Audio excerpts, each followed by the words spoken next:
आज टॉपिक से प्रकाश अर्थात लाइट। कुछ हमने दर्पण में बनने वाली प्रतिबिंबों की स्थितियां पढ़नी थी, शेष रह चुकी थी हमारी। तो हम पढ़ते हैं अवतल दर्पण में बनने वाले प्रतिबिंबों की स्थितियां। अवतल दर्पण में बनने वाली प्रतिबिंबों की स्थितियां।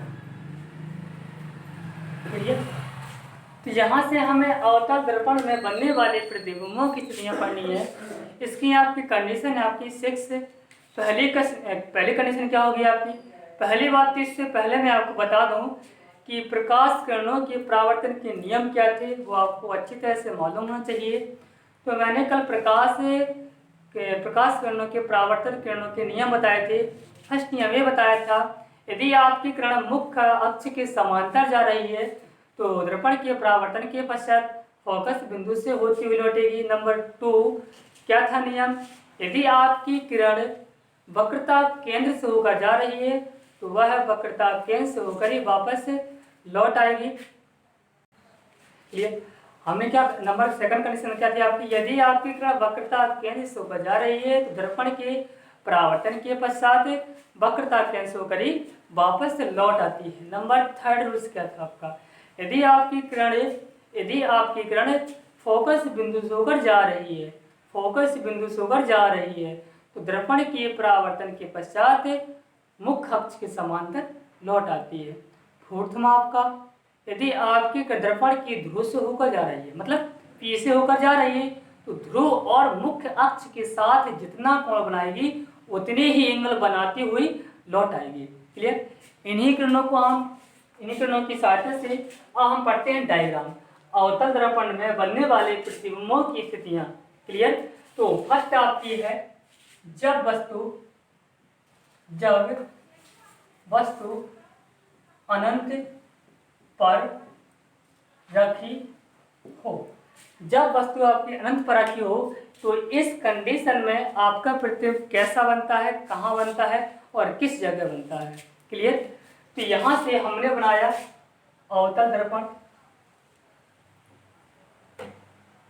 तो हमने कुछ डेफिनेशन आपको बताई थी, जैसे कि ध्रुव, वक्रता केंद्र, फोकस बिंदु और वक्रता केंद्र दर्पण का ध्रुव होता है, वक्रता केंद्र, फोकस बिंदु, मुख्य अक्ष। क्लियर? हमारे वस्तु जब वस्तु अनंत पर रखी हो, माना कि अनंत ये है बहुत दूर रखी हो, इसकी हमें कोई दूरी मालूम ही न हो, इस कंडीशन में कहा माना कि वस्तु ये अनंत पर रखी हुई है, अनंत से हमेशा आपकी किरणें मुख्य अक्ष के समांतर ही आती हैं। कैसी आती हैं? मुख्य अक्ष के समांतर ही आती हैं। तो अनंत पर कोई वस्तु रखी है तो उससे किरणें मुख्य अक्ष के समांतर आती है। क्लियर?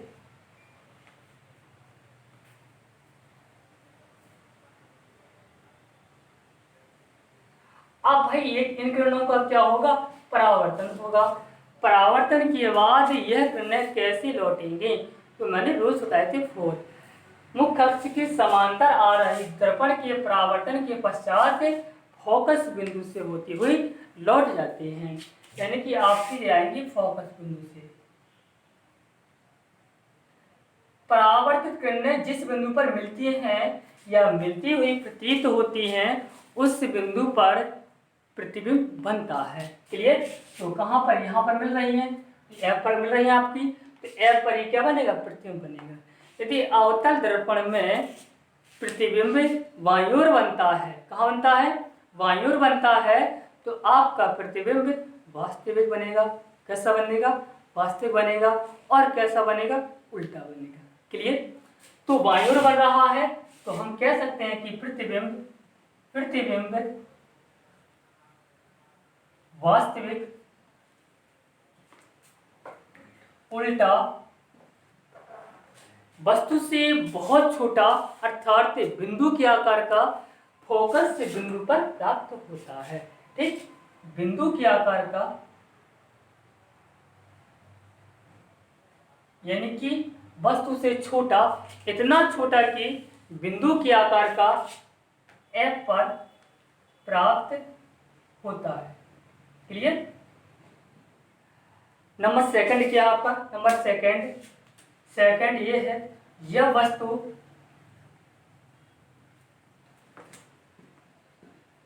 मुख्य अक्ष पर रखी हो। क्लियर। मुख्य अक्ष पर रखी हो। जब वस्तु मुख्य अक्ष पर रखी हो तो इस स्थिति में वस्तु का प्रतिबिंब कहाँ बनेगा, कैसा बनेगा और किस जगह बनेगा। क्लियर।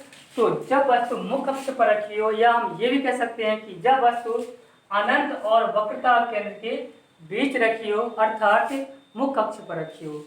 तो जब वस्तु मुख्य अक्ष पर रखी हो, इस स्थिति में वस्तु का प्रतिबिंब कैसा प्राप्त होगा, यानी प्रतिबिंब की स्थिति बताइए। क्लियर। तो आप कह सकते हैं वक्रता केंद्र है, फोकस बिंदु है, दर्पण का ध्रुव है और ये मुख्य अक्ष है। क्लियर।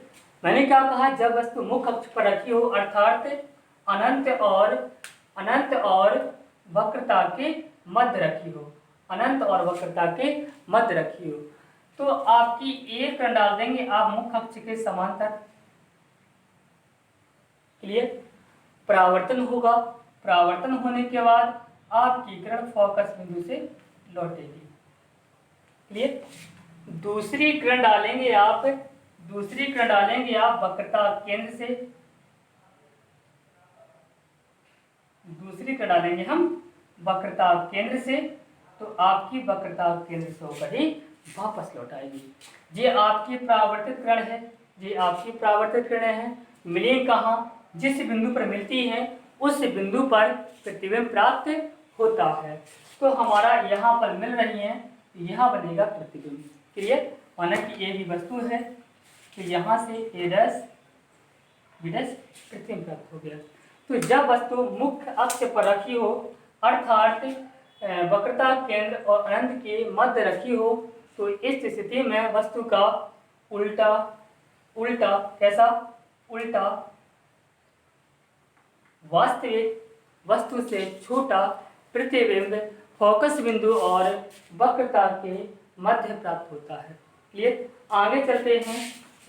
कंडीशन नंबर 3 क्या होगी आपकी, जब वस्तु वक्रता केंद्र पर रखी हो, जब वस्तु वक्रता केंद्र पर रखी हो तो इस स्थिति में वस्तु का प्रतिबिंब कहाँ प्राप्त होगा, कैसा प्राप्त होगा। क्लियर। तो जब वस्तु वक्रता केंद्र पर रखी हो, इस स्थिति में वस्तु की स्थिति बताइए। दर्पण का ध्रुव है, वक्रता केंद्र है, फोकस बिंदु है। क्लियर। चलते हैं, वस्तु कहाँ रखी है, नंबर 3 पर, यानी कि थर्ड कंडीशन क्या है, जब वस्तु वक्रता केंद्र पर रखी हो, एक किरण डाल देंगे आप समांतर मुख्य अक्ष के, लौटेगी फोकस बिंदु से, दूसरी डालेंगे आप फोकस बिंदु से, लौटेगी आपकी मुख्य अक्ष के समांतर। क्लियर। तो ये परावर्तित किरण है, ये परावर्तित किरण है, जहां काटेंगी वहां बनेगा, उस बिंदु पर बनेगा उस वस्तु का प्रतिबिंब। तो कहाँ बनेगा, इस स्थिति में। तो क्वेश्चन निर्धारण आपकी स्थिति क्या थी, जब वस्तु वक्रता केंद्र पर रखी है तो इस स्थिति में वस्तु का प्रतिबिंब कहाँ बनेगा, कैसा बनेगा। तो थर्ड, जब वस्तु वक्रता केंद्र पर रखी होती है तो इस स्थिति में वस्तु का उल्टा वास्तविक वस्तु के बराबर प्रतिबिंब वक्रता केंद्र पर ही प्राप्त होता है। क्लियर। नंबर 4 है, नंबर 4 कंडीशन क्या है, जब वस्तु वक्रता केंद्र तथा फोकस बिंदु F के मध्य रखी हो। क्लियर। जब वस्तु वक्रता केंद्र तथा F के मध्य रखी हो, इस स्थिति में वस्तु की प्रतिबिंब की स्थिति क्या होगी, कंडीशन क्या होगी। चलो देखते हैं। जब वस्तु वक्रता केंद्र और फोकस बिंदु के मध्य रखी होती है, दर्पण का ध्रुव P, वक्रता केंद्र फोकस बिंदु। ये अब मैंने क्या कहा, जब वस्तु आपकी वक्रता केंद्र और फोकस बिंदु के मध्य रखी हो, ए बी। क्लियर? देख पा रहे होंगे, एक किरण डाल देंगे आप समांतर, दूसरी किरण डालेंगे तो कहाँ से आएगी? फोकस बिंदु से लौटेगी, फोकस बिंदु से लौटेगी आपकी किरण। ठीक है जी। दूसरी किरण डालेंगे आप फोकस बिंदु से तो आपकी कहाँ जाएगी? मुख्य अक्ष के समांतर लौटाएगी। यहाँ काटे, यानी कि हमारी किरण यहाँ काट रही है, तो यहाँ आपका प्रतिबिंब बनेगा। क्लियर? तो यहां से आपका जब वस्तु ध्रुव वक्रता केंद्र और फोकस के मध्य रखी होती है, इस स्थिति में वस्तु का उल्टा वास्तविक वस्तु से बड़ा प्रतिबिंब अनंत और वक्रता के मध्य प्राप्त होता है, मतलब मुख्य अक्ष पर प्राप्त होता है। क्लियर? नंबर फिफ्थ मा क्या है आपका?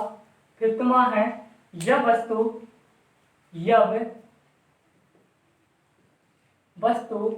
एफ पर रखी हो, मतलब फोकस बिंदु पर रखी हो। तो जब वस्तु फोकस बिंदु पर रखी होती है, इस स्थिति में वस्तु का प्रतिबिंब कैसा प्राप्त होगा? तो वक्रता केंद्र, फोकस बिंदु। ठीक है जी। यहाँ से वस्तु कहाँ रखनी है? वस्तु आपकी रखनी है फोकस बिंदु पर। हमने फोकस बिंदु पर वस्तु रख दी ए बी। ठीक है जी। एक किरण जाएगी आपकी मुख्य अक्ष के समांतर, फोकस बिंदु से लौटेगी। दूसरी किरण जाएगी आपकी ध्रुव से। कहाँ से आएगी? आपकी ध्रुव से जाएगी, तो जितनी एंगल बनाएगी उसी एंगल से वापस लौट आएगी। क्लियर जी? तो यहाँ पर आप देख रहे होंगे कि, ठीक है जी, तो यहाँ पर आप चूंकि यहाँ से देख पा रहे होंगे, ये किरणें आपको कहीं हमें लगता है कि आगे तो मिलेंगे ही नहीं, पीछे ही कहीं मिलेंगी। कहाँ मिलेंगी?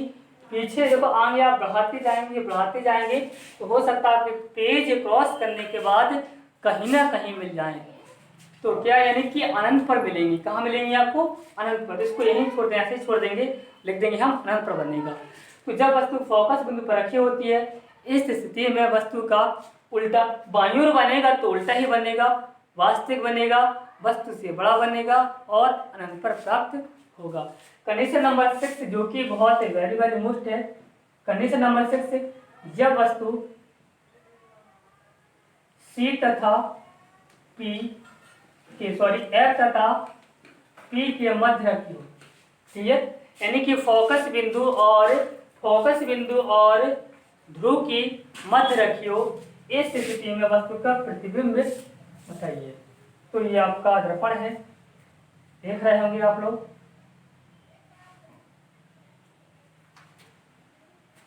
मुख्य अक्ष, दर्पण का ध्रुव, वक्रता केंद्र, फोकस बिंदु। क्लियर? वस्तु कहाँ रखनी है? फोकस बिंदु और ध्रुव के मध्य, यानी कि फोकस बिंदु ध्रुव की मध्य हमारी ए बी वस्तु रखी हुई है।